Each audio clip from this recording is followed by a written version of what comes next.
Friends, we have seen many shocking things since October 7th, but what I saw yesterday, told by the Israeli journalist Nadav Eyal, shook me to my core and changed my whole view of what happened on October 7th.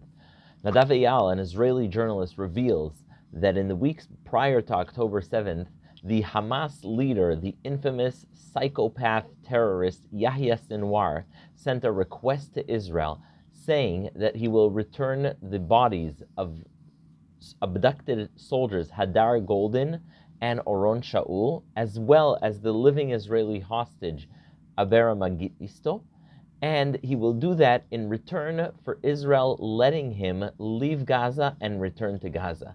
Israel declined this request, despite the fact that it was a huge deal and something that Israel's been trying to do to return these hostages. Nonetheless, Israel said no. In retrospect, we know that Sinwar wanted to travel to Beirut, Lebanon, to meet with Hezbollah leader Hassan Nasrallah and to coordinate the October 7th attack with Hezbollah. The idea would be for Hamas to conquer parts of southern Israel and for Hezbollah to go and conquer in the same method northern Israel, and then for Iran to finally somehow join them somewhere in the middle, as he said. But Israel declined. So instead, he sent his deputy, Hamas deputy Halil El-Haya, and he went to Lebanon instead. The issue is, though, Nasrallah, being very paranoid, rightfully so, because Israel's always been trying to find him and eliminate him, Nasrallah refused the meeting. He said, I won't meet with you. And so while he met with a local Iranian attaché, the meeting between the Hamas representative and Hezbollah never happened. Now stop and think for a moment. What would happen had Israel said yes, Sinwar had gone to Beirut and met with Nasrallah? What would happen if Hamas and Hezbollah would have coordinated the attack of October 7th? Now, obviously, you can argue this both ways. You can say, look, had they met, maybe the IDF would have gotten a tip, they would have figured out what's going on.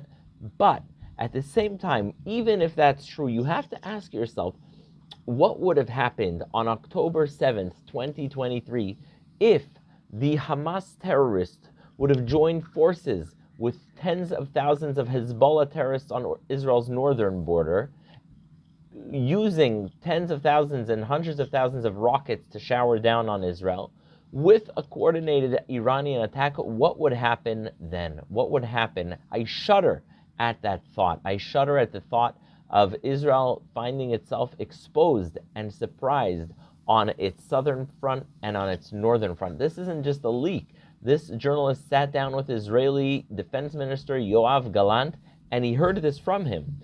Sinwar did attempt to go to Lebanon. He did attempt to coordinate with Hezbollah a joint attack. And while Hezbollah on October 8th started shooting rockets at Israel to show its sort of forced solidarity with Hamas, nonetheless, that did not work.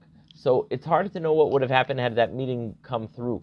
But it's important to understand how existential the threat that Israel faced on October 7th was. It's important to understand what a region it's in. It's important to understand why it felt so vulnerable on its southern side, because it was also immediately entertaining the possibility that war will break out on its northern front.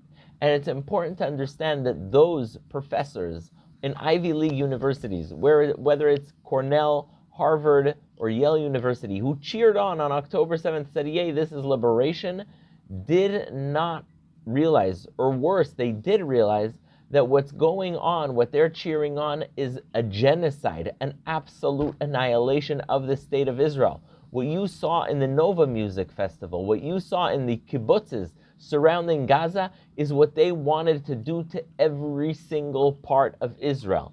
And it's that kind of danger that Israel faced. It's that kind of danger that the enemies of Israel cheered on campuses. And it's that kind of danger that we must make sure never happens again. And so it's just important to understand and realize what an existential danger Israel was facing on October 7th. It's important to understand that there was a possibility for both Hamas and Hezbollah and Iran to overwhelm Israel on that day. And it's important to understand that despite the fact that we need to look at the extraordinary enormity and horror of the tragedy of October 7th to understand that they, Hamas and Hezbollah, were considering something far, far, far worse. And so they cannot continue to be a threat to Israel, and Israel must be able to defend itself, and we must stand with Israel. And if you're looking now at the buildings and the wreckage in Gaza, you need to understand that that was not something to cheer on. If you celebrated on October 7th, you should have thought, maybe this is not something to celebrate. Death and destruction are never something that anyone should be celebrating. So thank God that Israel didn't let this Sinwar go to Lebanon before October 7th. Maybe, I don't know, maybe it's not a good thing. Maybe they would have been able to pick up things better in that if they let him go.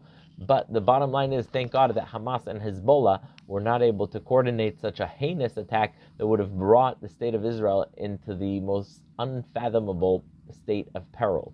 Stand with Israel.